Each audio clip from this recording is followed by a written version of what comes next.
regardless of the outcome. Boost up positive energy without one. Sorry about the jab, I'm on a holy field. I'm bearing fruit, but demons try to eat them like Yoshi meals. I piss them off the Batman like Falcone deals. Jungle full of predators, I know how Mowgli feels. So I got the fire, refuse to live in fear. I can spot suppliers, eating fresh drugs. Call me private label. Oh, yeah. Welcome to the Wednesday episode. I don't know what day it is, y'all. I'm working every day of the week these days between disaster recovery and all the things that need done around here. But anyway, this is the Permaculture Pimpcast, where PIMP stands for Permaculture is My Passion. The only Pimpcast on planet Earth where we discuss permaculture, preparedness, and practical living. And remember, PIMP stands for Permaculture is My Passion. For all the people out there that are likely to get a little bit offended. Well, this episode, as always, brought to you by Hickory Ridge Soap from TwoOldCrowsHomestead.com. Turn that simp into a pimp. Bam! Heaven's Harvest, 10% off with promo code PERMA. Remember, handle all your personal needs, well, yourself. Yeah, nothing in these latest disasters haven't taught you anything else. You know who you can't rely on, and we're going to cover a lot of that today. And as far as my whistleblower, y'all, don't worry. It's all going to make sense in a minute. I want to give a shout out to Redemption Shield. Look, right here, I'm going to prove it. Bare feet and shorts. And guess what? I got them on. I'm G'd up from the feet up because I got my feet on this Redemption Shield right now. Remember, 10% off with promo code PERMA. EMP Shield, $50 off with promo code PERMA. And don't forget Harvest Right freeze dryers. Hey, before I forget, coming up real soon, Kentucky Sustainable Living is going to be having their festival October 26th and 27th. And hey, y'all, sign up for their dinner. At that dinner, it's going to be a promotion to help Caleb House. And if anybody doesn't know what that is, basically they rescue children, and what KSL is doing is extraordinary. Plus, it's going to be a fantastic festival. If I weren't over here doing serious remediation up here, folks, I'll cover hopefully some of that in here with William as well. But anyway, we'll talk about all that stuff later, y'all. I want to jump right into it, and I want to thank everybody that's on here live. I know it's late in a lot of different places, me being one of them. Normally, right now, I'm about ready to tuck it up and go into bed. But look, y'all, I promise you, a whistleblower, he's going to expose what's really happened on the ground out here at this cleanup. And surprisingly, this whistleblower just happens to be my son. If you don't know, William, why don't you? Son, I don't know how well everybody can hear you right now, so I'm just going to kind of somebody wrote there, Homestead Twins. Dual pimps. Boy, if y'all don't ever get to meet those guys, man, I'm telling you, life is too short, man. Want to give a shout out to my man up north. I mean, of all the comments here, that's the one that my eyes just focused right on. Well, y'all, look, there's a lot of stuff going on. If you haven't seen Bear Independent's latest video, his live, I'm going to encourage everybody at some point in time to go check it out before they scrub it.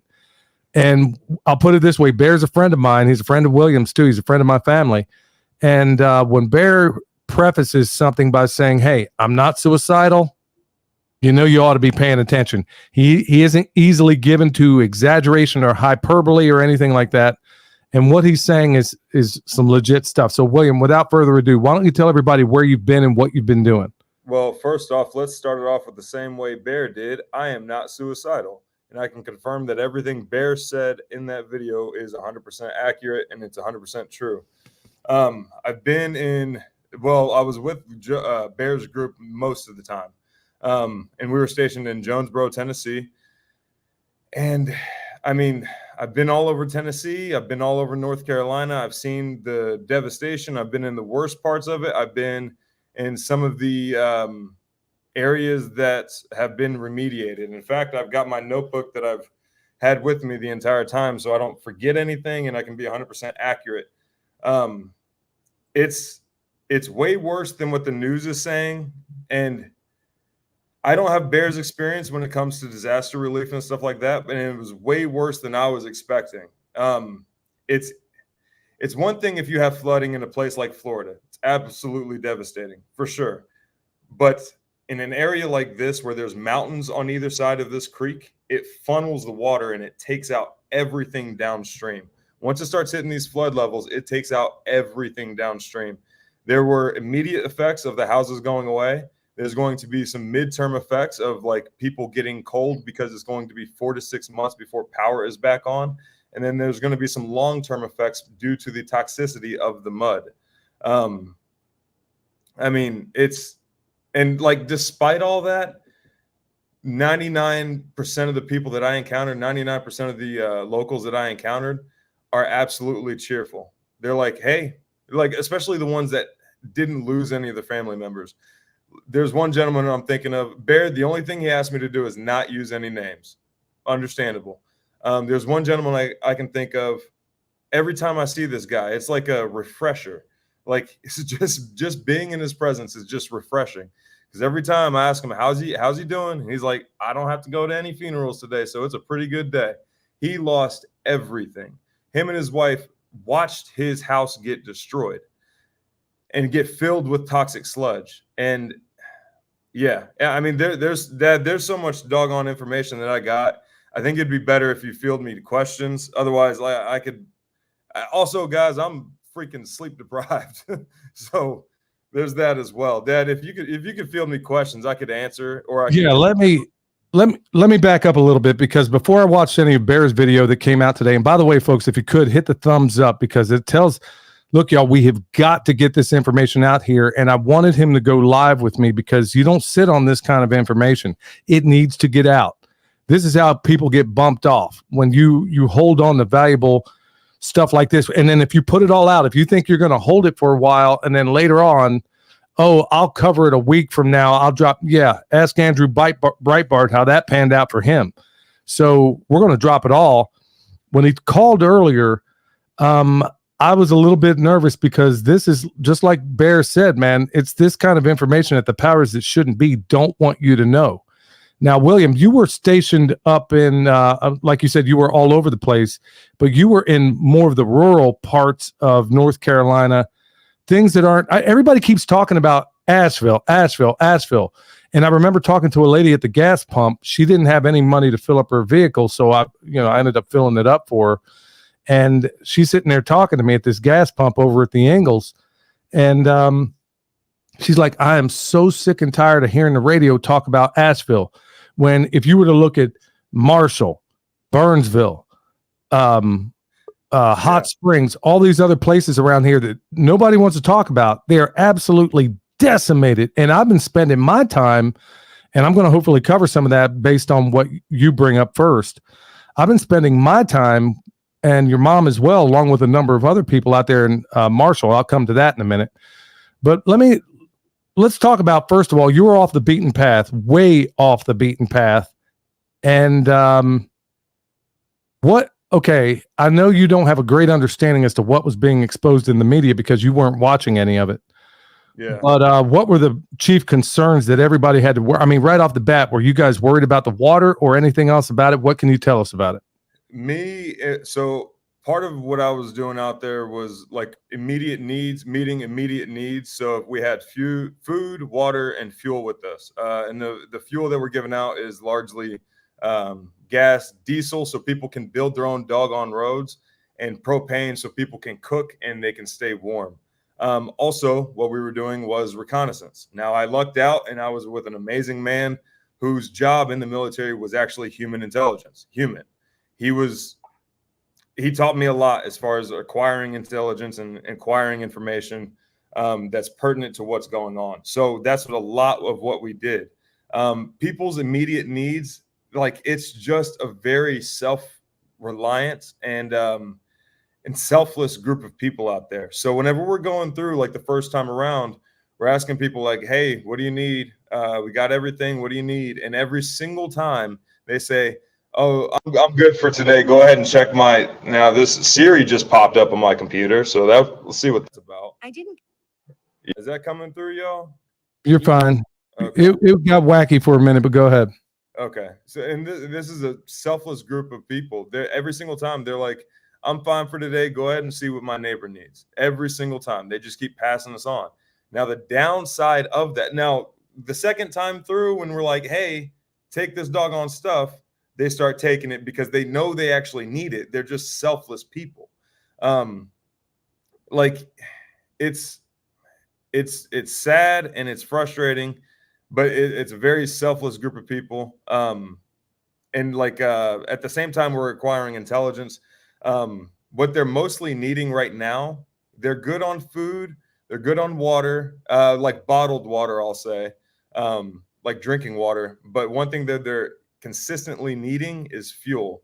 Now, what they're not understanding, what they're not taking into consideration is that unlike Grindstone Ministries, a lot of these other groups are going to start leaving if they keep telling them that, hey, I'm fine for today. They're thinking about their like today's needs, their immediate needs today. They're not thinking about 4 to 6 months from now when the power still is not on and it's getting cold. We're about to go into the cold, like the winter months. I think the first frost is coming up here soon, especially in some of those higher altitude communities. So y'all like tonight is going to be below freezing here. Yeah. Tonight. And then some of you guys might be wondering like why I'm in a hotel right now. I'm headed home to retool, fix the truck up. The truck got beat up on some of these roads. I got to get that fixed up. And then I'm going to grab, I'm retooling and then I'll be right back out there. And also I'm bringing Emily and the baby and keeping them at my parents' house because that's honestly the safest place they can be right now. Yeah, you got that right. Talk to me about, there's been a whole lot of rumors out there regarding, and I've been very, very critical regarding, they basically want everybody to believe there's a bunch of renegade hillbillies up here, a bunch of wife swapping, sister trading, whatever. I mean, they're painting us like a bunch of whack jobs up here in these mountains. And, and I did a video the other day. It was funny. I even talked about it in the last podcast that, for a while there, we were getting somewhere in the neighborhood of about 300, 350 subscribers a day. I did that video on how I had heard it on NPR about how they're saying basically the number one threat out here right now are these renegades, these white supremacists and all this other stuff. And I basically said, no, that's a bunch of hogwash. And then I literally went from 350 subscribers a day, not that I care about a subscriber count, down to about 10. So anybody that says the scales aren't weighted, well, you have only to look at that. So what's your opinion regarding, did you run into anybody telling you to squeal like a pig or? No. And in fact, so the people there right now are a little bit scarred because here's what's been going on. Fake NGOs have been going out there. They've been taking checks from these people saying, yeah, I'll come fix your stuff. And then they just disappear. Also, there was a militia group. This is, I did not confirm this with my own eyes, but multiple locals confirmed this separate from each other. And they really have no reason to lie. And in fact, one of them had a run-in with this militia group. And that militia group's name is Cajun Army. I understand that there's a Cajun Navy out there, but Cajun Army was out there trying to secure the supply stations. And this was confirmed from multiple locals from multiple locations. So it's not just like one guy heard a rumor and then started spreading the rumor. These are people that, keep in mind, do not have communication with the outside world right now. So it's not like they're going from holler to holler saying, hey, I heard this happen, and then they start spreading the rumors. Cajun Army apparently came out there, full tactical gear, all that crap, and started trying to secure, quote unquote, the supplies. Now, there are, outside of that, there are illegals that are out there that are looting right now. So they think because somebody's entire life is washed down the river that they're fully entitled to whatever washes up on the shore. A lot of those illegals have been arrested. I got that confirmed from a guy who was on the SARS, one of the SARS teams, the search and rescue teams. The sheriffs have been going through and they've been arresting illegals like crazy. And a lot of the illegals are coming from very specific farms that use their, I don't want to out the farm because some of those farms are kind of critical right now. But a lot of these farms use illegal work for the harvesting, for the picking, stuff like that. Those guys went through and they started, they started looting people's belongings. And even if the belongings were still on the same property, they were still viewing it as like a free-for-all. But the militia groups got ran out by the locals. The locals kicked them out.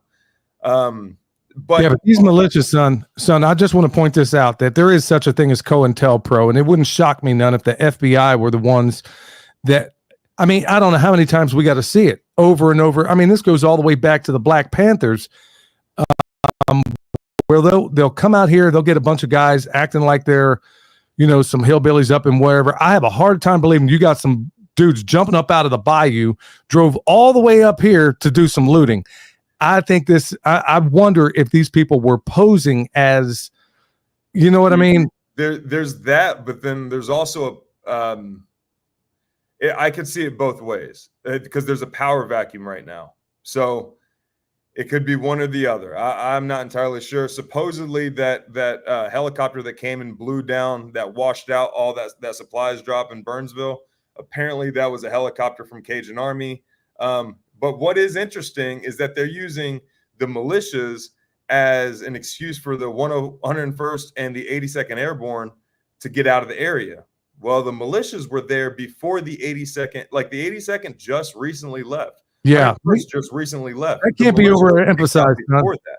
Huh? Yeah, please repeat that again, because as a basis of understanding, back when Hurricane Andrew happened back in '92, I was in the 82nd Airborne. Okay, and we were on the first thing smoking down to Florida to get that cleaned up back then. I got there before they did. That's okay. The motto of the 82nd Airborne is all the way, but what a lesser known motto is anywhere in the world in 18 hours. Okay, Fort Bragg as the crow flies is about an hour and a half away from here. I'd like to know why the 80 Deuce wasn't on the loose out here in western North Carolina when this happened, when they had us in 92 C-130s. Like I said, I mean, you can drop us anywhere. And, we were down there doing the cleanup. Oh, it gets worse. So the 82nd and the 101st, I'm not talking bad on the individuals that are in the military. They're following orders, right? They were out there bored. I'm dogging the people in charge of them, or whoever's giving these orders. That's who I'm dogging. The 82nd and the 101st out there, they were bored because they were given these such tight reins on what they could and couldn't do. And they left after they were there and left after the militia got kicked out. Like that, wow. The timeline isn't matching up. And then also the 82nd Airborne, they were there. They brought, what was it? There was like a handful of them camping out. They brought no equipment with them other than these like future space age side-by-sides. By the way, if we want to start a GoFundMe for one of those things are bad. They could get anywhere up on that mountain, that thing. And it was quiet too. It looked like something from Halo. But anyway, that's one thing that they were actually able to help with, was that they could get us anywhere we needed to, but they had some rules. There was also one guy there that was there for, he was a fireman, and he was there to cut down trees. The downside of that is that they didn't bring a chainsaw, and they brought no rigging equipment. So like we have higher trained, better qualified arborists on the Grindstone headquarters. So one thing that they were really able to do was get us anywhere we needed to go, anywhere we needed to communicate. But they could not make direct contact with any of the civilians. So like they would have to use us. Like if they were going to go help like a family or something like that, they couldn't make direct contact with them. We would have to come to the 82nd, bring them along, and act as like the middlemen, basically. That's how that went. And then they got there and left after the militia got kicked out. There was one guy that was telling me about his wife kind of going down to one of the supplies warehouses and saying, "Hey, I've got this stuff locked away in the shed. Would it be helpful if I brought it down?" Just being a sweet, selfless lady. Oh, keep in mind, their house got damaged by a mudslide. They weren't even by the river, but they got damaged by a mudslide. And her first thought was, how can I help these other people who lost their homes? And then the Cajun Army starts telling her, like, yeah, you need to go get that stuff right now and bring it down here, like, immediately. You need to, just trying to bully her. And then that guy, he got fed up with it and went down there and brought some Southern justice. He's like, you ain't talking to my wife like that. Yeah, but that's the thing. You know what, man? I've known a lot of coon asses in my life, dude, and they don't behave that way. I mean, in fact, if when we were figuring out where we wanted to settle down, Louisiana was one of the places we were considering just because of the hospitality of all those folks down there. They don't behave that way. That's why I'm willing to believe that these were more than likely COINTELPRO. And then as soon as your mom and I, we were literally backing out to go do the chores, and we hear, and we don't hold it against me, son. Your old man didn't turn gay. Trust me, we were listening to NPR just to kind of hear. I want to hear what lies are going on, right? Yeah, don't worry, I'm not going to soft. I'm not going to start talking like this, son. And I mean, there's no sugar in my tank, believe me. And ain't going to be none. But your mom and I were sitting here, we're about ready to do the chores, and then they start talking about the number one threats going forward. I'm thinking they're going to talk about toxins. I'm thinking they're going to talk about, all the bodies and all these other things that could potentially happen. And no, this is what they're telling us militias out there. I'm like, okay, I can already see the script. And that's why as soon as I got done, I said, hey, go set that thing up on the porch. I'm about to make a video right now because I can already see where the narrative is going. And that's exactly why I did it. Hey, real quick, there seems to be some confusion in the chat about whether or not it's Cajun Navy or Cajun Army. Nobody said anything about the Cajun Navy. I don't even know who those people are, but multiple people from different locations that do not have communication to themselves or the outside world said Cajun Army. Right. That was consistent. There was one lady that was saying Cajun Navy wouldn't do that. Let me get you squared away. Let me get you squared away, son. Cajun Navy is legit. These guys, these old boys are absolutely legit, man. They do some awesome work. I ain't never heard of the Cajun Army in my life until now. Yeah, I've never heard of those people before until this time. And I didn't want to say so it was confirmed by multiple people from different locations that have no contact with the outside world. And they said Cajun Army multiple times. Yeah, and that's why I'm absolutely. The thing is, it's so ridiculous just on the face of it. It strains credulity to even think that somebody's just going to roll up from Louisiana, of all the places in the world. Now, granted, one thing about Asheville, those folks ain't going nowhere to loot. But you're going to tell me this ridiculous story that a bunch of coon asses decided, hey, we're going to jump in the first thing smoking on up to North Carolina and go loot. Come on now. Even on the face of it doesn't make any sense. So I'm going to chalk that one up to COINTELPRO. So talk to me about some of the concerns regarding toxins and things of that nature. So if you didn't know, this is one giant land grab. If you were unaware, that area is sitting on a bunch of lithium, a bunch of cobalt, and a bunch of other minerals that fit the new green agenda with all these lithium batteries and stuff like that. Also, with some of these old timers, you can see evidence of long-term lithium exposure as well. And that didn't click until I was driving back, and I was like, okay, that's starting to make sense. I'm sorry, Dad. What was your question? What were you asking? Oh, the toxins. Yeah. Okay. Hey, everybody give him a break. He hasn't slept in a very long time. And, he's I've got a brown washcloth and a brown towel because I haven't showered in a week either. So yeah, give me a break here. So if he's not as lucid as ordinarily he would be, folks, that's the reason why. And, I'm glad you decided to, kind of tuck it in for the night. Yeah. So the toxins, there's a lot going on right now.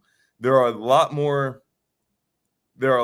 people that passed away than they want to admit. There are rumors that have sort of been confirmed that Asheville Hospital is now turned into a morgue. There are other locations where they are stacking bodies. And in one particular location, they have more bodies there than the total death count so far. So, and there are also a lot of bodies that are still stuck in the mud. They were marked and then they were deemed not a good use of resources at the moment. So they're still there. They're still decomposing. There's that. There's also sewage. A lot of people had septic tanks that just got washed away. So there's a lot of sewage going on in the water right now. Here soon, I'll do a video, hopefully tomorrow when I get home. I'll do a video and I'm saying I'll get home, but I will be right back out as soon as the truck is squared away. I'll put up a video and I'll use some photos that I took while I was out there. There's not as many photos as that I wanted to take because I wanted to respect the fact that these people just lost everything. And I was trying to avoid getting anybody in the background. I'm not trying to take pictures of people's houses or anything like that so they can get on YouTube and relive the experience for as long as this YouTube video exists. So the photos that I have are kind of in the rural areas without homes, but there's dead bodies, there's sewage, there is high concentrations of lithium. You can actually see some of the veins in like on the creek sides and stuff like that. It's a light purple, almost reddish vein that you can see on top. It's lighter than sand, so it's going to rise to the top. There's also cobalt in the water. So lithium in small doses isn't necessarily that bad for you, but it's also what they give a lot of the psychiatric patients to make them docile and make them calm down. There's also, so there's one place, I don't know if I should say the location just yet, but yeah, I should say the location just in case you're in the area. Downstream of Irwin, there's a high chance that you have nuclear fuels in the water. There's a nuclear fuel station there that was, or it was like a testing site or something like that, that was damaged by these floods. They're doing leak tests, like dye tests on the piping right now to see if anything's leaking.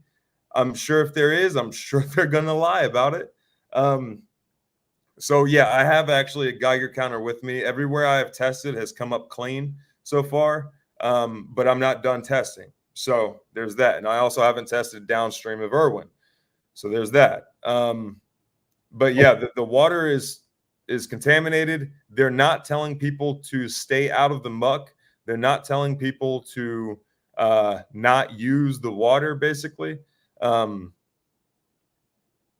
Like it's a nightmare. So Dwight was asking about the fundraising. Tell us how the fundraising is going for your work. Where do viewers go to help finance your work? The financing that I have is that you guys have provided, thankfully. I mean, like it's groups like this that are keeping these people alive right now.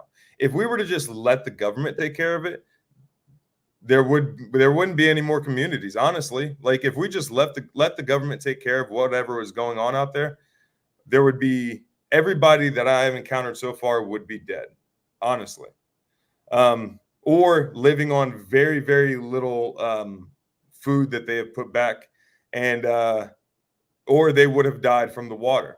So there's that. But you guys are donating.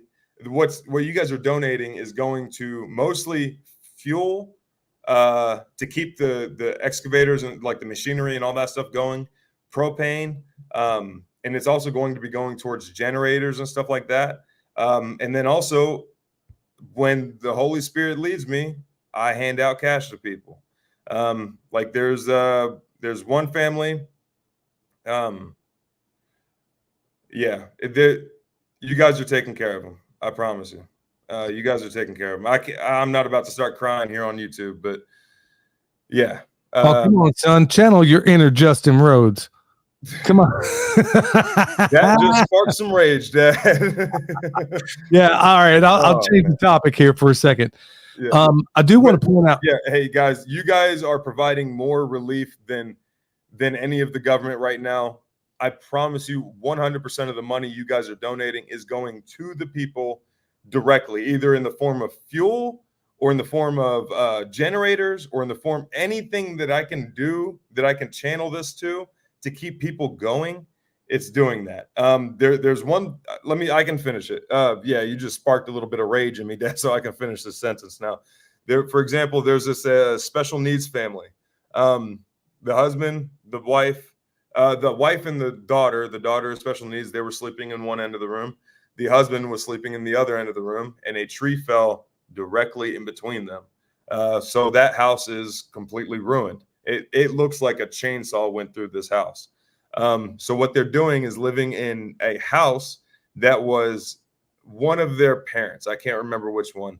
And it hasn't been lived in since the 90s. So a portion of I want to say it was close to $3,000 or $3,000 total will be going and has gone to fixing this house up. There's also a contractor there that's helping. But a lot of the electrical stuff is squared away in that house now. They have working lights. They have working plugs. Yeah. they're squared away now, and they're living a little bit more comfortably. And that daughter is a sweetheart. She has no idea what is even happening. All she knows is that she has a whole lot more visitors, and she's so happy about that. People coming in and checking in on her, and yeah, but yeah, that's where your guys' money is going. It's going directly to help families. And when the Holy Spirit leads me to give somebody a cash donation, that's where your money is going.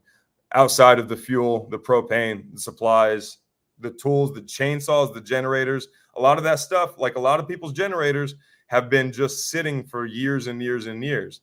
Now they're working overtime 100% of the time, and they're crapping out on them. So there's that. Like when I go back out, I plan on picking up a few generators here in East Texas where we still have a supply of generators and bringing them directly to these people. Hopefully some that can run on propane and gas at the same time, because depending on the day determines which fuel they actually have. Robster, thank you so much. Thanks everybody else for these super chats. I don't even know what those mean, but I guess it means money. Yeah, I don't know who they get sent. I think they get sent to, so far they're getting sent to your channel, Dad. All right, so you know where that money's going. Son, I got to ask, I mean, let me just jump off the topic a little bit. What would ever possessed you to want to do something like this when you got a wife and a very small baby at home? What made you want to, get out on the road and do something like this? I mean, not a whole lot of people would ever consider doing something like this under those circumstances. So why you? It's because I have a wife and a baby. And if I would want somebody to do that for me, if I was in that circumstance, I couldn't imagine June or Emily going through any of this. Yeah, I'll leave it there, man. You're going to get your old man choked up now. Let me go back to another thing. I'll go ahead and take the helm for a little bit here, because I'm working on my own little disaster scenario, and sadly I can't go into a whole lot of detail right now. But in a town near us, I'll just say that very, very close, and I think you know what it is. I reported to someone we both know that we've had people down by the river. We've had 50 or 60. These are the workers that are down there scraping this town out. We've had 50 or 60 that had to be hospitalized for a number of ailments. We've had black boots come back green. We've had a barrel that has Oak Ridge National Lab on it that was found in Asheville, North Carolina. Tell me how that happened. And then the official story is, dig this. It came from Irwin, Tennessee, which, by the way, your mom and I just went by that nuclear place not like last week. It seemed completely undamaged. But anyway, says Oak Ridge National Lab on it, in a crate, the whole 9 yards. But the official story is, dig this, went down the Nolichucky River, somehow made it all the way back up the river. I mean, dude, this is like something straight out of Beauty and the Beast. I guess we got enchanted barrels that just walk up the river all on their own. But anyway, it lands in Asheville. Now we got people that are coming up sick, and I'm going out of my way to reach out to people like Dane Wigington. I've been trying like nobody's business to get a hold of Mike Adams, man. You can find the bones of bin Laden easier than getting a hold of that guy. Trying to get this soil tested over here because we got people coming up sick. I'm working with experts right now to figure out some remediation, some bioremediation to eat this stuff up. And I'm talking like eat up whatever radiation or anything else there might be down in these rivers right now. So we're working on a lot of things right now. And then lo and behold, I can't reveal who sent this to me, but it just came in. Son, I don't even think you know about this. Now, before I say this, we've also had reports of at least 2 dogs dying on the site that were down in that mud, 2 dogs, and a number of goats, if I'm not mistaken, that were also, that a lady had her goats down by the river, whatever. Anyway, half of them came up dead. Yeah. So with that said, I just get a text, and y'all can do with this what you want, but it's from an unimpeachable source in my view. So canines dying in Asheville area, 4 dead cadaver dogs, 6 more are dying. These are the dogs down in the mud. Man, I know your mom's down there, got to be choked up over this. Then I get this from a trusted source inside the CDC who liaises with FEMA. CDC is standing up large center in North Carolina, ordered a large quantity order out of routine. Sorry, y'all, this isn't written well. of glass vials for vaccines and blood samples. All CDC contractors were told to be ready to deploy no matter the region with BioLab 3 and BioLab 4 respirators and PPE. That's personal protective equipment for those that don't know.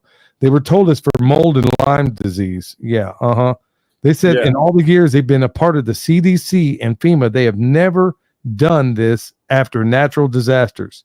And then there's more to it, but I'm not going to reveal who this is. But like I said, you mean to tell me FEMA can't bring in some, or anybody can't bring in some doggone generators, but they got vaccines almost immediately.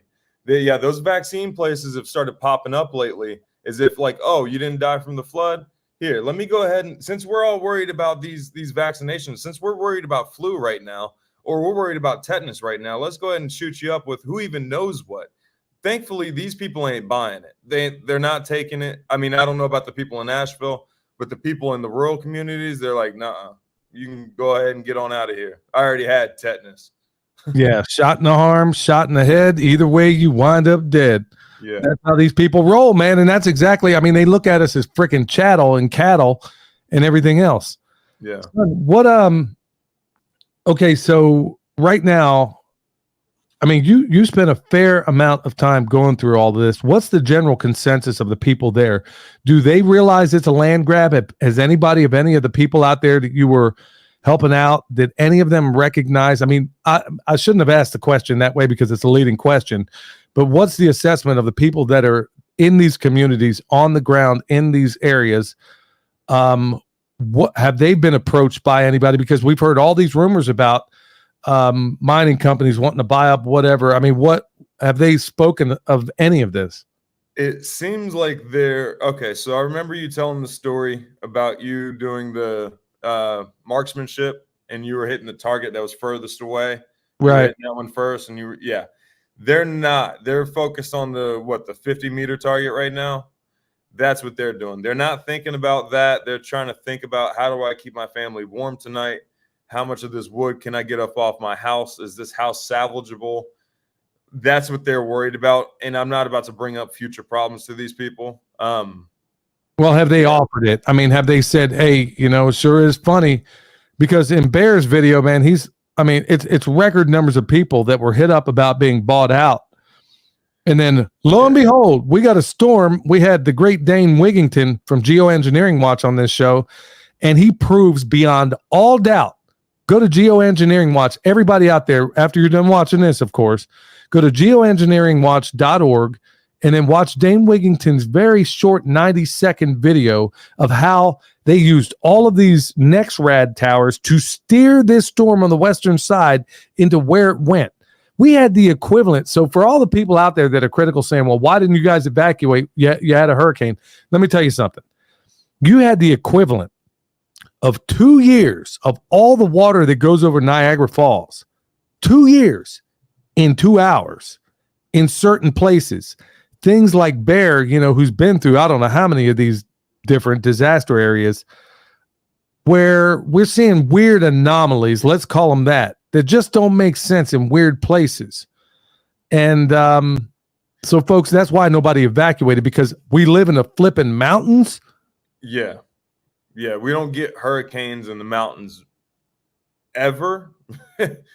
Usually the mountains are notorious for blocking rain systems, for blocking, disrupting, breaking apart these rain systems. That's why it's a temperate rainforest, because it rains gently throughout the year.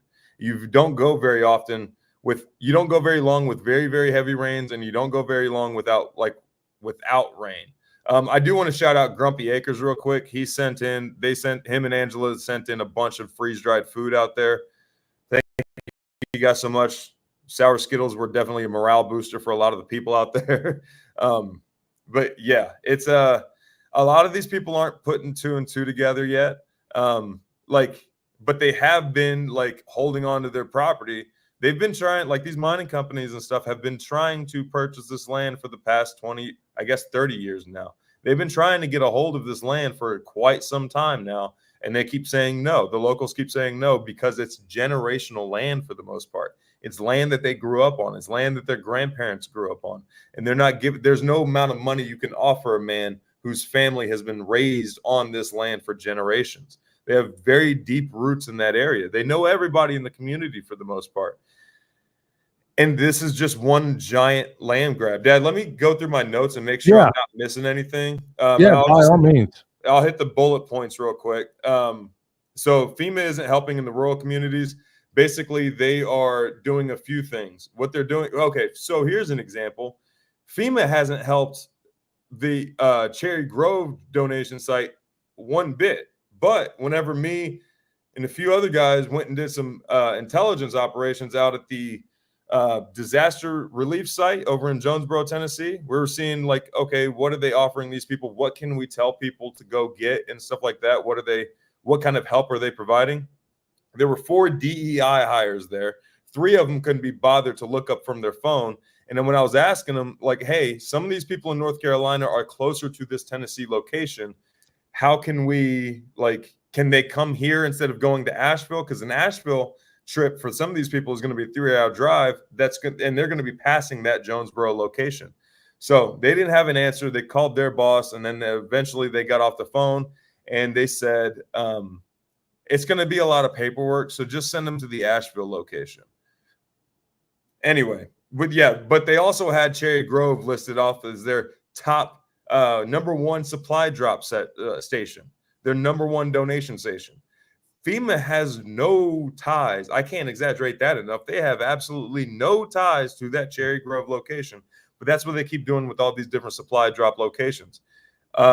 There's another location that I can think of outside of Burnsville where they have literally dropped off 1 pallet of water and 2 inflatable tents, and that is now their location. Oh, really? Yep. That's one. They have a list of 6 different drop-off locations in the area. Those 2 are 2 of them. And that's literally what they do. Now, curiously, so they drop a couple of trinkets just to say that they did their job. That's what they're saying? That's what I'm inferring. Okay. That's what I'm inferring. Now, curiously, that pallet of water has gone untouched the entire time I've been there. They literally dropped it off in a random field, like off in the distance a little bit, and then left. They dropped off 2 inflatable tents and then just left. That pallet of water has gone untouched. Nobody is messing with that pallet of water. They might be helping like the cities and stuff, but people don't have access to these cities right now. People don't even, they tell them to get on FEMA.com, like disasterrelief.com. These people don't have internet. They don't have power. How are they going to get in contact with these people? That's what that is with FEMA. The Tennessee Department of Transportation seems to be steady working. It seems like those people, like the whole infrastructure for Tennessee seems to be doing the best they can to get everything squared away. And this is just my observation. They seem to be doing everything that they possibly can to get things squared away. The North Carolina Department of Transportation is doing a few different things that are a little weird.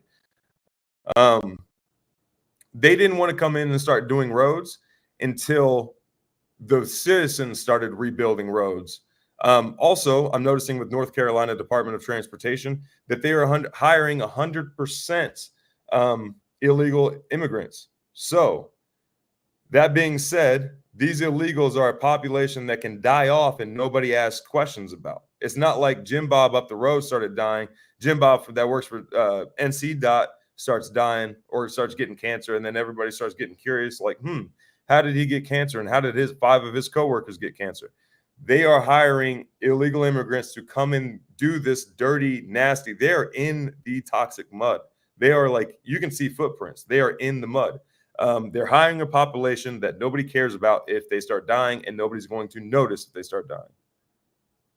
Let me just jump in on to that point. Your mom and I basically went down there, down by the river, and I said, man, I ain't never seen, dude. I was like, what is going on here? All of the cleanup that was being done down by the river. I mean, there was not one person who didn't come over like 12 to an inner tube across the Rio Grande. I'm dead serious. I'm like, hold on, man. I ain't never seen this many illegals in my life up in here. What is going on around here? And it goes right back to, you look who they have out there. And this just burns me up 30 ways to Sunday. I don't care.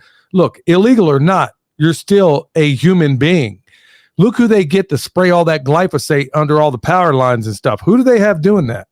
Yep. They supposedly got them suited and booted, but they got like a little dust mask on their face. And these vatos are out there spraying this stuff up alongside the fences or whatever. I went over there and about ripped the head off of 2 of them. I get over there. You can ask your mom. I went over to our neighbor next door, Chris, went over to his place, and I found these clowns, and I found the truck. And I'm looking on the back of the truck of basically where they're filling up their pump sprayers. Right there, man, skull and crossbones, glyphosate. I mean, like you said, they do not care. But I got news for everybody else out there. It ain't just these brown vatos that just came up from the southern border. They don't see you any differently. I mean, I'm dead serious. I mean, all like you said, these are populations they can kill off and nobody's ever going to notice. So if they got them, like I just said in that text I just read a little while ago from a very reliable source, 10 search dogs are dead by the river near Asheville, or 4 are dead, 6 are dying. I know of 2 dogs that died on the site that I was working near. Okay. And this is why Bear said, I am not suicidal. This is why I'm saying I am not suicidal, because they will literally kill people for no reason. Now we're giving them a reason. Yeah, but now that's why I wanted you to go live and just put it all on the table. Yep. So, hey, it's out there. What are you going to do now? I mean, you got what so far 840 people in this chat. So it's out there, y'all. So now they got no reason. I mean, like I said, boy, it's like Dane Wigington said, man, this is like bring out the pitchforks kind of stuff. But every single worker I've seen down in that mud, I was like, where'd they get all these illegals? Where did they find this many? Because I know the population around here. I have never, I mean, dude, in all the time I've lived in this area, you kind of get a sense of the demographics of people around here. You know what? By and large, there ain't a whole lot of people that live like me in the mountains, because let's face it, brothers can't stand the cold. I'll be honest with you. So you don't see a lot of brown people in higher elevations and stuff like this. Okay, I'm a little bit different, y'all. I got a lot. There's more to me than normal. But man, honestly, last time I seen this many Mexicans in one spot, I was in Mexico. Yeah. So, yeah, take it away, son. I'm sorry. I didn't mean to take you off your point, but I wanted to give you an amen based on what your mom and I have seen. Hey, that's only page 1 of the notes. I'm not even done with page 1. All right. Drive on. So another thing, locals are coming together to rebuild solely based off private donations. Like as soon as the donations stop coming in, like the monetary donations mostly. And the reason I'm saying monetary donations is because like supplies is pretty doggone full. Like everybody's getting food, everybody's getting water, but people need like replacement generators and people need a consistent supply of fuel. Also, that money can go towards rentals as well, like rental equipment. A lot of these people in East Texas and stuff, or a lot of these companies in East Texas are working with the local area saying, yeah, I'll give you as cheap of a discount on, or as much of a discount on these rentals as possible. Do what you need to do. We'll worry about the money later. So yeah, it's almost 100% these locals rebuilding the infrastructure. They're rebuilding the roads. What people are able to get, the way people are able to get in and out right now is 100% based off what these guys have done. They've just loaded up their tractors. A couple of boys had some tractors. One of them had a skid steer, and they just made it work. They're using the rubble that washed down to rebuild roads. Cool thing about asphalt is that it can be infinitely recycled. So there's that. That's one cool thing about it. All right, page 2. Hey, son, before you do that, let me address this question here. Somebody's saying collect water and soil samples and send them to independent labs. That's exactly what we're working on. Here's the problem is I got Dane Wigington out there, like I said, from Geoengineering Watch. He's helping me out. You would not believe how difficult it's like fusing DNA to find a lab that is not affiliated with the government or doesn't take orders or isn't, because most university labs are also who's greasing their pockets. Yeah, they do a lot of work for these big companies and out there. So it looks like we may have a Man, I'll tell you what, if anybody, man, if there was ever a crowdfunding that needs to get done right now, it needs to be for an independent test lab. Dead Hey, serious. that's one thing everybody can help with right now is everybody email Mike Adams. Give him my email or Dad's email, and just everybody, if everybody in this chat emailed Mike Adams, that would be a great help. Tell him to tell us what the proper sampling protocol is, how many different samples he needs, and we will take care of the chain of custody. And I'll pay him. I'll pay him out of my own pocket. I don't care. I don't care what it costs. I will pay. I will get the money somehow. So I'm not asking Mike or anybody else to do it pro bono. But man, I've been trying everybody I know. I've been trying to get everybody to reach out to Mike Adams, the health ranger. Man, tell that dude to hit a player up, man. We need some testing in a bad kind of way. And like I said, we're working. We're not waiting for the results before we start working on the bioremediation. So right now, some of the things we're doing is working, first of all, with other experts in this area, us being one of them. If there's anybody that produces better compost around here, I don't know, but we're going to use compost along with a number of other things to work on bioremediation. And if you think it doesn't work, well, the only place in all of Chernobyl to this day that was never infected, you want to know what it was? You want to know what they produced there? Windrow composting. They were the pioneers of windrow composting. And the compost, basically, to this day, scientists have no understanding. John Kemp was just talking about it at Polyface when I was there. So, yeah, we know that through biology, we can chew up whatever's in there. It would just be really helpful to know, and we'll get that off and running. But, yeah, so everybody, like William said, reach out to him. Sorry, son, go back to it.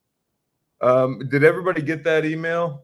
I just uploaded it. I just posted it in the comments. Mike's email is situationupdate@protonmail.com. So if everybody could spam that, that would be absolutely wonderful. Yeah, everybody just send him an email. I understand he gets a lot of emails about a bunch of different topics, but if we can somehow break through this, and get into his attention, I will deliver it myself. I will sample everything myself. Dad can sample it. Like I will pay him. I will pay him. Test soil for like soil biology. We are used to sampling soil. We're used to making sure it is not contaminated by outside sources. This is familiar territory for us. But yeah, private donations are keeping the people fueled and fed. That's what's going on. A lot of these people are out of money. A lot of people are out there living paycheck to paycheck. You mean that $750 that loan? Yeah. I had a friend send me. JD sent me my friend up in DCAB. He sent me a screenshot of a tweet that he saw saying 157 million going out to Lebanon, and somebody commented, "Which part of North Carolina is that?" Yeah, that's what I said before. We just need to rename North Carolina Ukraine, and we'll be cool. You know, everything will be fine. Yeah. But yeah, you get $750 loans. Don't worry, the money I'm handing out from you guys is not a loan. So there's that. But yeah, like you guys are keeping these people alive right now. I can't emphasize that enough. You guys are keeping these people alive. Yeah, the water is dirty. A lot of people are kind of they're now that we are starting to warn people, less people are getting into the water. They're making sure they're not pumping out of the water. I do have stuff with me to purify it of anything, but I'm hoping we don't get to a point where we have to do that. There are pallets and pallets and pallets of bottled drinking water. It's just the downside is that the bottles of water are hard to take a shower with, and having just spent a week without showering, it's a nice thing to do every once in a while. I've been using the Geiger counter. I haven't found anything yet, but I haven't tested downstream. Out-of-state militias have tried to take over the supplies. Whether or not that's actually out-of-state militias, I don't know.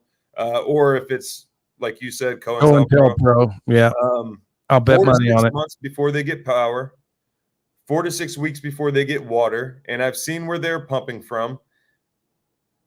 We'll just put in like no water for about the same as power, because it ain't going to be a good source. Okay, so I told you earlier about the different modes of killing these people, right? There was the immediate death from the actual disaster. A lot of people died from that. There's the in-between death of the just the circumstance of where they are right now. Right now, because of your guys' donations, nobody's dying from that. Nobody's dying from exposure or starvation or dehydration or anything like that. But the long-term plan is exposure to these toxins. Also, the vaccinations. These vaccinations popped up out of nowhere. Like all of a sudden, all these different places had signs for vaccinations. Nobody really saw anybody put up these signs, and most everybody has started kicking these people out. Also, Bear brought up a good point. They are not telling these people that their houses are condemned, and Bear's right. Yeah, and they're rebuilding. Condemned. Yeah, and right now, a lot of time is spent on rebuilding these homes. Now, some of these homes, I will say, some of these homes were not flooded with a bunch of mud and stuff like that. Like they just lost access to the outside world. There are other homes that got filled up with sand, silts, and clays, and they're all toxic right now. And they're focusing on rebuilding those homes just for them to get bulldozed later. A lot of them don't know that their houses have been condemned, and they're putting in the effort into doing that. Also, they were dealing with fake NGOs at the beginning. So there were a lot of those guys coming in, fake contractors coming in saying, yeah, I'll fix your house. Do you have a down payment of some sort? They give them the down payment. The last dime they freaking have, give them the down payment, and then those guys never come back. They never come and help. Okay, so one organization I do see coming out is Samaritan's Purse, and they are putting foot to butt, and those people are heavily infected right now. They're not wearing proper PPE. They're going in. There's a reason Bear shut down the muck outs. There's a reason that he doesn't want us in there like cleaning out mud anymore. And it's because this mud is toxic. These people are going to start dying. Samaritan's Purse, the most they have are work gloves and maybe a flimsy mask. I never thought I'd be telling people to wear masks before. I never thought I'd be telling people to wear masks. I tell you what, this dust. Son, I can concur with that. Your mom and I, we got this, and one of the big problems in all of this is getting put on false leads. I drove 2 hours away to go up there because I was told, and I told everybody in the podcast, hey, man, we got a situation up here, and, it was 2 hours away. They need electricians. So I went up there, man. It turned out to be a hoax, just like so many of these other things turned out to be. One good thing is that there was a 70-year-old widow who didn't have any water at her place, and she was on a well. And so your mom and I went over there. It took me about, 20 minutes, maybe 30 minutes or so, and I got her water going on her generator. So I will say, those Samaritan's Purse people, man, I don't know where they get their funding, but boy, they are dropping some awesome dual fuel generators up there. I mean, they had taken half of them out already, and there had to be a good 20 of them left. And these were like 12,000 kW generators. I mean, more than enough for most homes. I mean, if you need more than 12K, then you're running entirely too many. You can't be running your dryer and your oven at the same time and stuff like that. But man, I'm telling you what, Samaritan's Purse, man, I've taken issue with some of what Franklin Graham has said in the past regarding the thing you put in your arm. But man, I will say, when it came as far as disaster response, man, I got nothing but good things to say about those folks. As far as the things they dropped on the ground, it was good, high quality, awesome stuff. So back to you, son. So it's you brought up misinformation. So me and this other guy, absolutely wonderful guy. I can't mention his name, but I would love to shout him out in the future sometime. He and I spent an entire day chasing down leads. We were part of the recon team, like figuring out what these people need, who we need to send out there, what we can provide immediately for them, and stuff like that. So we were given a list of locations that people had sent in saying, hey, these people need help. They need X, Y, and Z. Every single location that we went to, every single location was foundations. So there's also a group of people out there that are sending in leads in the attempt to waste our time. Nobody really knows where these leads came from. It was just like a whiteboard that we had that was just full of like leads that needed to be checked off. every single one of those leads, we were coming to foundations. It was a very frustrating day, especially whenever you have in the back of your mind the people that you met the day before that need help right now. And now I'm over here wasting time looking at foundations all day. It was a very frustrating day. So just to recap, 82nd and 101st were supposedly ran out by militias, but the militias were gone before the 82nd was even there. But that's supposedly the reason they're gone. But they weren't really doing a whole lot anyway. Oh, also, I just remembered this. There is so much doggone air traffic that's just observing. Like, I see Chinooks all the time, and they have no payloads. Like, I don't know where they're taking off and where they're not landing. sling loading anything. Every Chinook I've seen doesn't have anything sling loaded to it. I don't know where they're taking off and where they're leaving. I've been all over the place, and I haven't seen a single Chinook on the ground. But what I have seen, there's this dude, two guys. They're awesome guys. In fact, they remind me of the stories you tell me about Troy and Tippy, Dad. They came from Nebraska, Missouri's cousin. They came from Nebraska, and they had us cracking up. But they are dust croppers. So they hopscotch their way across the United States to come over here and help and provide whatever intelligence they could. Just awesome people on their own dime. You know how much it takes to fill up a helicopter? Hundreds and hundreds of dollars. Yeah. And they had to fill up multiple times just to make it out here. And then while they were out here, they were flying around, showing us whatever we needed to, landing wherever they needed to go the whole time. They might still actually be out there. I'm not entirely sure. But, people have to drive to Asheville, even though the Tennessee location is closer for FEMA support, like the funding on the back end. They have to drive to Asheville instead of using the close by Tennessee location. Oh, here's an interesting one. So they can't bring out any workers to actually help these people, but they can designate almost 4,000 workers to rebuild the railroad that's leading into the quartz mine out of Spruce Pine. Get out of town. Yep. They can dedicate almost 4,000 workers to rebuild this railroad to bring quartz in and out of Spruce Pine. So there's that. Spruce Pine, for those that don't know, it's a town basically up the road from us. And they got this quartz that it's basically the only place on the planet where you can find this quartz that is essential in a lot of stuff. And it's a super high quality quartz, apparently. Right. It's on another level. Apparently it can't be found anywhere else. And it sure is curious that we got money for warfare, but we don't have money for widows. Yeah. And then the last point I had written down, and after this, I would like to answer people's questions if you don't mind, Dad. Sure. I know it's getting late where you are.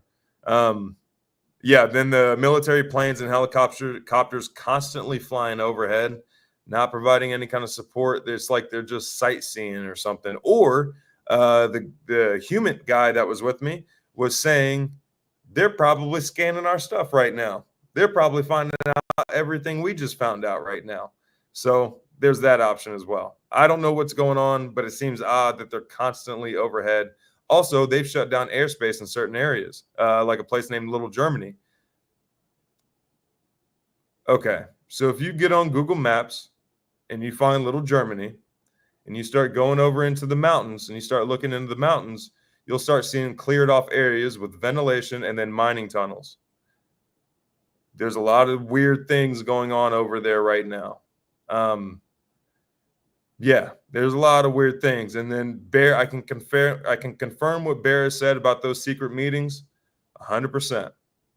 100%. That's exactly what's happening. A couple of people are wondering about Bear's channel. It's called Bear Independent. His latest video. I can confirm every single thing he said in that video. He is 100% accurate. There's no exaggeration. He's not leaving anything out. Yeah, I mean, it is what it is, folks. If you have any questions, folks, if for those that are getting in a little bit late, I mean, William was on the ground with Bear Independent and his group over there doing a lot of this recovery work. And so I wanted him to get on here and spit this out, everything he knew, There is more, but I just can't say it on this platform. And I'm not trying to leave anybody in the dark. It's just it could potentially get other people hurt that did not sign up for this. There's more information. And yeah, I mean, this is where we are, y'all. If you guys have any questions, leave them down below. Even if you already asked it, leave it again so that way we can see it. But yeah. What about using fluoride to eat that stuff? Are you talking about fluoride? I have chlorine dioxide with me. So if we need to start treating water, then we can go ahead and do that. If we need to start cleaning stuff up, we can do that. We just can't do that to the whole doggone like river and multiple river systems. Email. Here's one here. What is the email address we should give Mike to contact you or Billy? Billy at permapasturesfarm.com. And I can, I got a hotline to Bear Independent or, Mike, we need somebody that can also expedite this stuff. And like I said, I'll pay whatever we will get. Look, I just raised $300,000, not me, but all of us collectively just raised $300,000 for the farmers here and that bakery in town. I'm pretty sure we could put some money together to get some doggone testing done because we just had Governor Cooper. If you haven't noticed, that polecat governor here in North Carolina, basically come over here to Marshall, North Carolina, and say, oh, everything's just fine up here, just kind of like J.D. Vance did in Ohio after that spill up there with the dioxins. Yeah. Well, Governor Cooper came over here and polecat Cooper, that's what I'm going to call him. Hey, you know a connection I just made? Huh. FEMA Blue doesn't get burned down by directed energy weapons. How about that, son? Yeah. I put everybody who's curious what email to send him. I put Dad's email and I put my email in there as well. Dad's is permapasturesfarm@gmail.com. Mine is the permacultureconsultant@gmail.com. I don't care who he gets a hold of. Just try to get a hold of him. Tony's in the house. He's saying the system is broken. Broken? Okay. The government system, yes, that is broken. The local community system, it's so doggone resilient. So doesn't this beg the question, then why on earth is anybody paying taxes? Why are you stealing my money anyway when y'all can print, when they just print it anyway?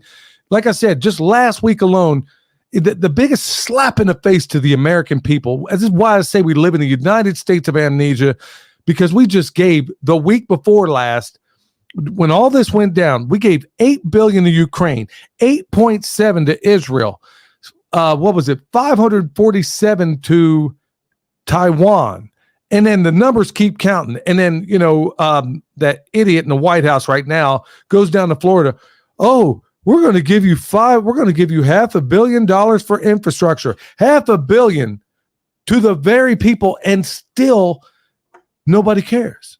I mean, yeah, the people in this chat, the nearly 1,000 people that are listening right now care, but by and large, you can't get most of these hoople heads to take a second look at what's going on right now. And if there was ever a time where we needed to have a tax revolt, for crying out loud, this is it. But sadly, it's going to have to get a whole lot worse. That's sadly the case. One of these questions, Art and Angel asked, there's more storms coming. What are lessons learned that any of us can take if the next storm comes our way? We don't know which town may be hit next. So let me take this away real quick, Dad. The things that I have noticed just from the people in the area, people had some sort of food put back just because that's the nature of the mountain community, is like, hey, like they just can excess stuff. It's just part of what they do back there. So food seemed to be, I would say they maybe had 2 weeks of food, or maybe 2 to 3 weeks of food. Water, nobody views water back there as valuable because it is a temperate rainforest. So nobody had any water stored up. Everybody was on a well. All those wells got filled up with silt. All of them are filled. So that was another thing. fuel for generators. Everybody, to some extent, had some sort of way to power a generator. Not in the people that did have a generator, it was not powerful enough for their well water. So there's that. And then they didn't have enough fuel put back for it to keep going for any extended period of time. And then here's one area that I'm severely lacking in is communication. Yeah. Dad, we got to get that figured out. Yeah, we got it worked out. I ain't going to talk about it right now, but me and your mom are on the trail, not on the trail, things, it was funny because this was a blessing in disguise, at least here in the mountains, at least for us. And I was on the phone with other people just today, as a matter of fact, where I'm sitting here taking stock. And the last 2 podcasts I did, I'm basically talking about the things we got right and the things we got wrong. And given all of this, communication was something I didn't put a whole lot of stock in before, because I'm like, man, if it jumps off, I don't care. I mean, I don't really care, but it's having communication with the people you love that you really have got to get ironed out. So that's one of the things. And like, I think William covered a lot of it right there. What else do we got in here? And then also medical supplies. Just by nature of doing some of this stuff, you're going to get hurt. And then also whenever you get a cut, scrape, bruise, anything like that in a toxic environment, it becomes way worse. So medical supplies is another thing that a lot of people overlook. A lot of people just focus on the food part. Not enough people focus on everything else. Like, yes, you can grow your medicine, but it's also good to have some emergency medicine as well. Might even consider, having a little cachet points too. I mean, places where you could take like there's a number of ways of going about it, where you can take a 4-inch PVC pipe with a cap on each end. I mean, there's a lot of people that go about doing this stuff a different way. Talus is asking, what size generator would you recommend for the average household? Now, it's kind of a loaded question, but I'll tell you this much, Talus and anybody else out there, if you know how to load shed, and what I mean is that you don't run every single thing in your house all at the same time. My house is electrically heavy, okay? And I'm telling you what, when I had my generator going here and we had it running for, generators. Yeah, more than one. 2 is one, 1 is none, and get dual fuel if you can. Anyway, I was pulling 8 amps at the most with 8 freezers. I mean, at the most. And you can turn them off at night so you can conserve fuel. And the only time I would ever, okay, so let's say you got electric, hot water, whatever the case may be thinking about some backup plans. I'm talking about you could do a solar water heater. Or basically hot water is really a luxury. Boiling water, man, you want to think about getting one of those stoves you can put outside where you can take the sunlight. I can't think of that. What do you call that? Like the, oh shoot, man! If you can avoid water heater, no, you can do that. Well, you can heat water that way, but you can cook your food in. It's like a solar oven. That's what it's called. Oh, sun oven. Yeah, sun oven, man. Those things are for real, dude. And the cool thing is that, folks, if you find yourself in a collapse scenario or something like that, I want you to think about something. So everybody says, well, I'll just start a fire. Okay, you sure you want to do that in a tactical environment? Because if you find yourself in certain situations, it just became a tactical environment. So when you start a fire, you got to figure every person who is fasting, their senses become more acute. So if you're out there and you smell a fire, you can kind of think, okay, somebody else is out there. Okay, not only can you smell it, you can see it. So that's where one of those sun ovens is kind of handy if you can go ahead, because it's aiming the reflection right back at the sun. So, you could heat up your grub. I mean, you'd be shocked at what you can do with those things, man. It's really something else. Gina Maynard says, can I claim 15 million dependents on my taxes? Yeah. Oh, great idea. Yeah. Yeah. I mean, yeah. Like Marianne says, why pay taxes for this nonsense and evilness? I mean, man, I'm right there with you. I mean, it's at this point, I don't even know why on earth any of us is paying anything. We're sending all of it. First of all, why am I paying in the first place when you can print it? And that's what they do 9 times out of 10 anyway. So why are they caring? So this thing is a manufactured crisis in so many different ways. We'll take a couple more, son, and then we'll let you catch some Z's, man, because I know you got to be tuckered out. Good night, man. I'm just pissed off now. Yeah, but you need to get some Z's, man. You got another big day tomorrow, but yeah. The good thing, just bought a okay, as far as the generator, I'm sorry, I never did answer that part of it. If you get a 5,000, if that's all you can afford, I would get it, but here's what's critical. Make sure that generator can produce 240 volts if you're on a well, or you have other critical devices that run on 240 volts. Like, let's say you find your water heater critical, which I don't. The thing that is critical that's 240 is your well pump. And most well pumps are going to run on 240. And nobody ever thinks about that when they buy a generator. If it doesn't power 240, you might want to keep looking. Same with your solar generator system. Now, that's not always the case. I can take that solar generator and it's mobile. I can put it where I need it and it's pulling 120 volts. So it's really handy out in the field. But if you're going to get water out of that well, you're going to need 240, Jack. Yeah. Yeah, I'm going through there. I mean, there's just a lot of questions right now. A lot of people are asking, oh, whoa, hold on. Something's going on with these comments, because right now I'm cycling through and it's like on a loop. I'm just seeing the same thing, like a looped. This is that might be on your end, son. Okay. Yeah, I don't think it's happening here. Okay, that's good. But a lot of people are asking, how do we get out of paying taxes? Like, a lot of people have jobs and they have bills to pay. How do we get out of paying taxes? I got ways for that, but honestly, I can't talk about it right now. One way of doing it that I know a lot of people are doing right now is forming a trust. So you can do it yourself, or you can pay somebody for like $7,500 to get it done. Yeah, who's got $7,500 laying around these days? Or you could do the work yourself. I mean, the first part of it involves getting your birth certificate double authenticated, and it's amazing how simple it is. And then you do business as a trust. That's what a lot of the rich folks do. Another person is asking, how do we build the community that these people are doing right now? Like, how do we build like a community, like what's going on in Western North Carolina right now?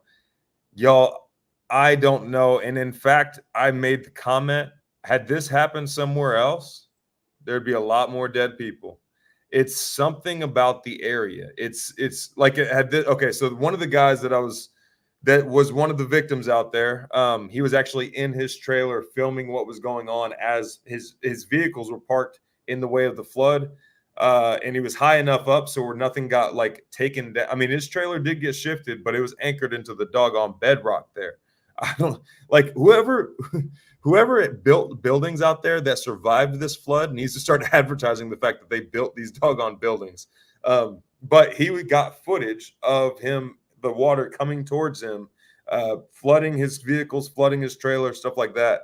He came from the Philly area. And I had made the comment, had this happened in Philly, none of this, like pointing to the surrounding area, everybody working together, none of this would be going on right now.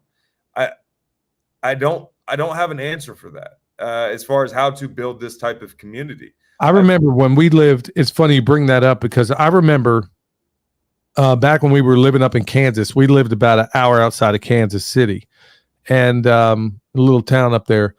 Anyway, we had a real bad snowstorm, as you know, those things happen in those places. And people in the city, instead of going out there forming like a shovel brigade and getting the streets cleared out, people were absolutely going to die in place because the trucks did not come by.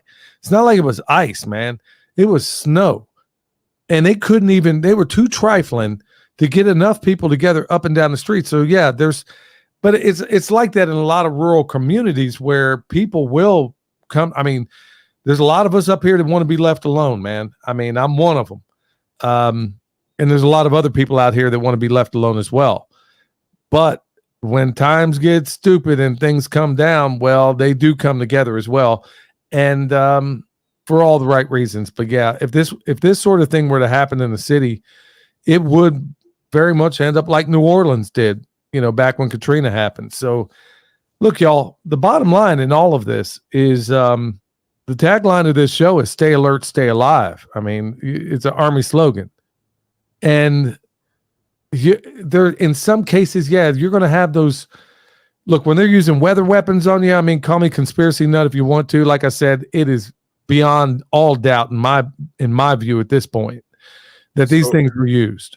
Appalachian Pilgrim said, yeah, and I pronounced it correctly. Appalachian Pilgrim said, I've been documenting the illegal chem spraying in East Tennessee all during this. So it's funny that you said that. So since Tennessee, I know there was a delay in actually making it illegal, like there was a year delay or something like that.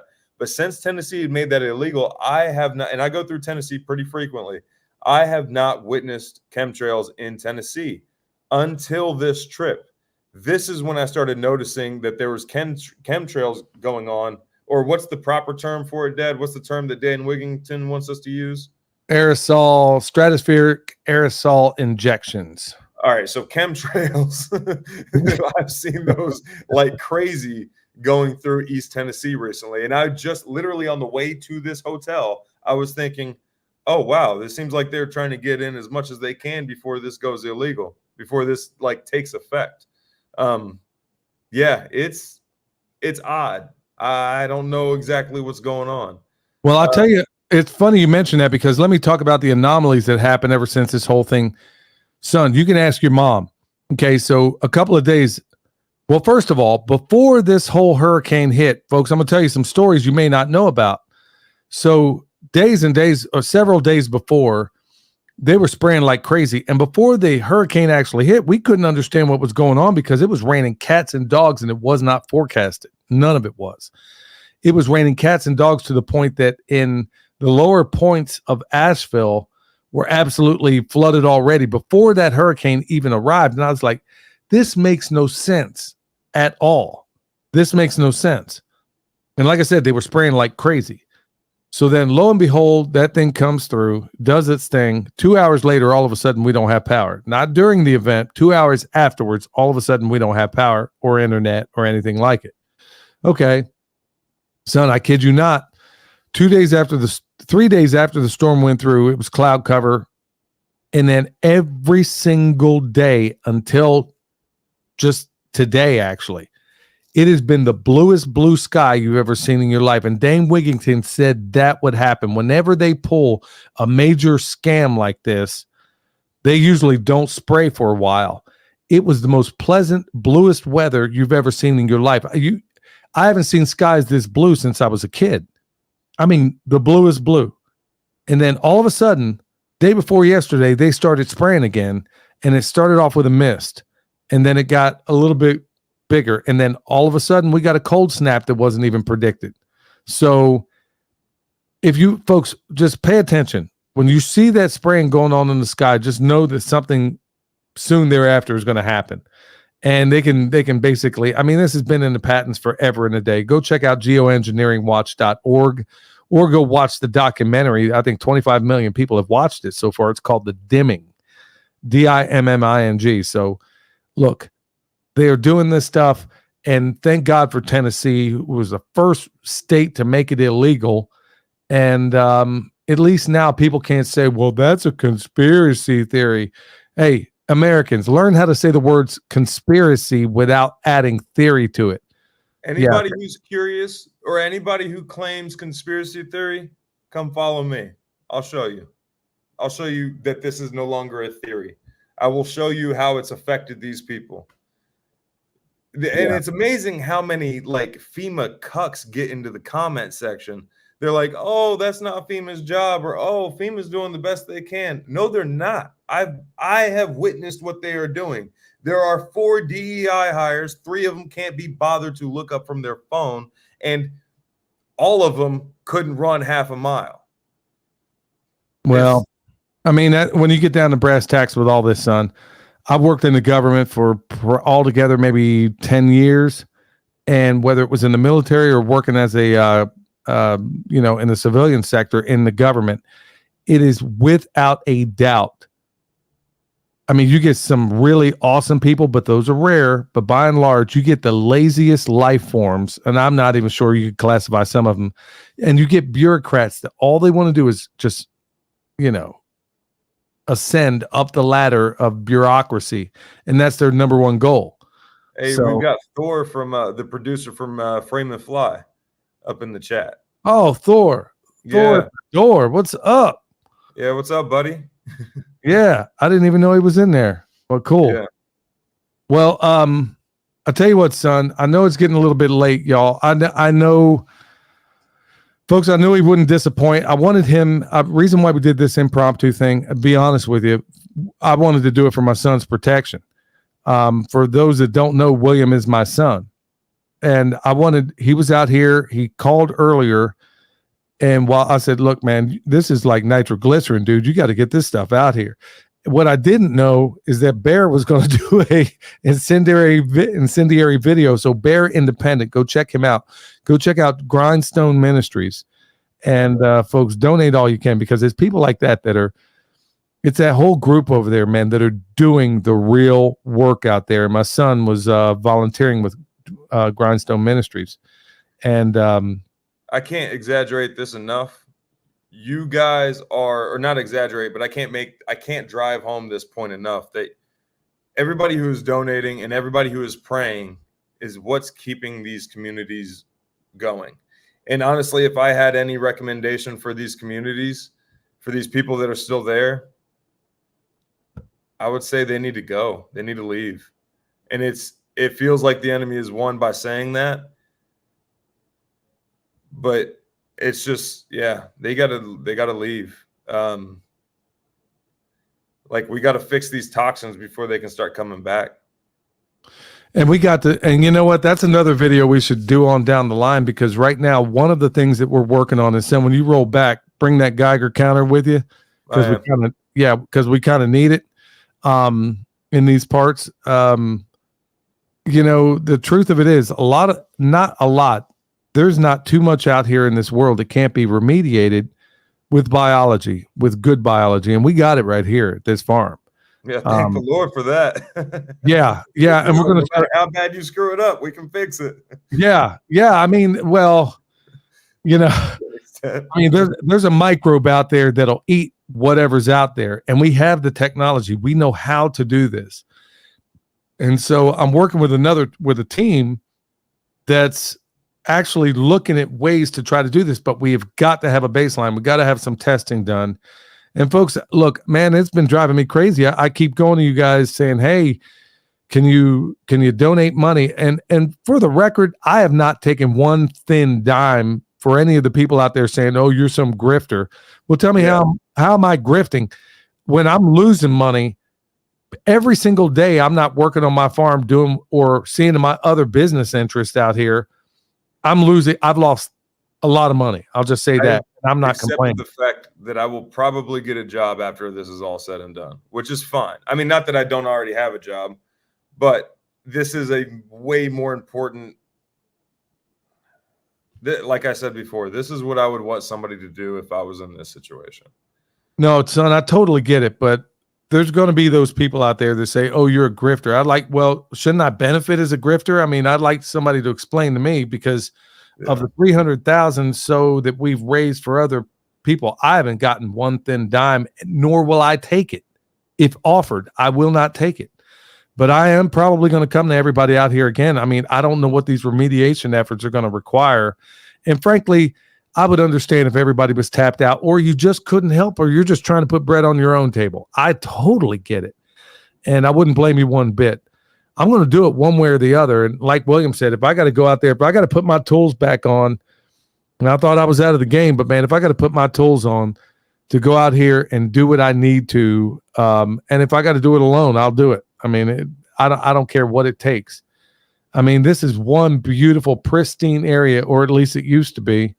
And we can make it that way again, and we can use biology to do it. But I'm going to need, I'll figure out a way to pay for this testing. I'm not even worried about it. I know the Lord will provide one way or the other. Well, son, tell everybody where they can find you. The permaculture consultant that's where you can find the YouTube channel. And the last 2 videos I've done, there's the Give, Send, Go link down below. That's where you can donate directly to me. It's the Permaculture Consultant. And that donation, every single dime that gets donated plus more is going to go to these people. Is going to go to helping these people, even if it's just like providing temporary relief to somebody's kids, which thankfully I've seen very, very few of. That's where all the money is going. Also, if you want to give to somebody else, that's perfectly fine. Grindstone Ministries, they don't take a profit. Nobody out there right now is on a payroll. They are all donating their time. And then also, guys, here's another thing that I just thought of. There's a lot of people that are volunteering, have families and have day jobs, and there's quite a few of them that do live paycheck to paycheck that are putting themselves in a bind in order to help somebody else. They're donating their own time, they're donating their own resources, their own skills. Also, one other thing, there's a person I met out there. His name is Cody. He is from Wrangler Star. He is an absolutely fantastic man. And I'm not just saying that because he has a large platform. I know a lot of his videos make a lot of people angry. But having met this person in person, having met this man in person, he is an outstanding man. He's doing what a lot of us can't do right now with his arbor skills. So I just wanted to shout that out because he gets a lot of hate. And having now met him, it's pretty unwarranted. All right. Well, son, hey, I want to thank everybody in the chat. I mean, we got like a record number tonight. And, man, I hope y'all got a better understanding as to what's going, real deal stuff that's going on in the boots in the ground. And I'm not going to let this go, y'all.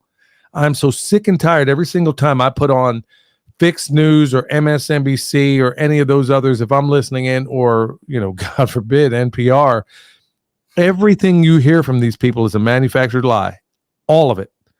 Every single bit of it. All of these people are prostitutes. They're not giving you the news. They're lying to you. And I am not going to let this go.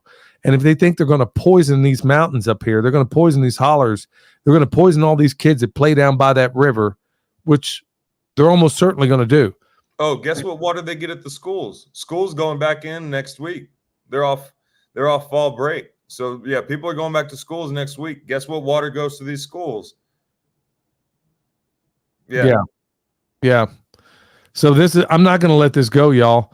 I mean, I don't care if people unsubscribe. I don't care what the case may be. I am not going to let these people get away from it. Or maybe they'll just unsubscribe me or, scrub me off the internet anyway. Look, I don't care. I'm going to work at remediating this stuff. I'm going to try to put the blame on who it is. I'm not going to quit. Bottom line. And then one of the next big things I hope to do is really work with Dame Wigington on ending geoengineering in North Carolina. Maybe it creates a steamroll. All these things are starting to see the light of day. Sadly, I think we have got to suffer a little bit more before people really start waking up. Hey, I want to give everybody a shout out and thank you so much for being here today. Thank you for checking things out. Until next time, stay alert. Stay alive. They don't want an individual, just a carbon copy. You spitting that manicotti, yeah, I'm talking saucy. All they want to build is a prison world full of pet Tamagotchis. Like the kamikaze, got me out of body like I'm Goku SS3. Woo! They want to push me to the center like a cell, they want to spin up at the center of the nexus, me. They want me to bottom.